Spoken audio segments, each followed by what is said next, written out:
আসসালামু আলাইকুম। আশা করি সবাই ভালো আছেন, আমিও ভালো আছি আলহামদুলিল্লাহ। আজকে আমি পাউরুটি দিয়ে একটা নাস্তার রেসিপি শেয়ার করবো আপনাদের মাঝে।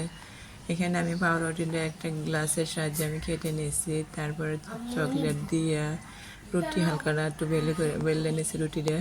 তারপরে মাঝখানে একটু চকলেট দিয়ে দুইটা রুটি একসাথে দিয়ে আমি একটু সামান্য একটু পানি দিয়ে আমি রুটিটা মিক্স করে নিলাম। তারপরে সামান্য একটা ডিম ভেঙে ডিমটা লবণ দিয়ে আমি রুটিটা আমি ভিজিয়ে এনেছি। তারপর বিস্কুটের গুঁড়াটা দিয়ে আমি এক এক করে তেলের মেঝে আমি বাদামি কালার করে ভেজে নিয়েছি।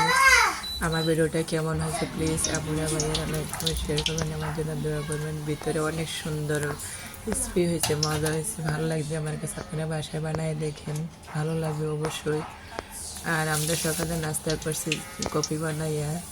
আমার ভিডিওটা বেশি বেশি করে লাইক করবেন, শেয়ার করবেন, আমার জন্য দোয়া করবেন। আজ এই পর্যন্ত, বেশি ভালো থাকেন। আল্লাহ হাফেজ, টাটা। বাসায় বানায় খাইয়ে দেখেন, অবশ্যই ভালো লাগবে। আমার ভিডিওটা কেমন হয়েছে কমেন্ট করে জানাবেন। আল্লাহ হাফেজ।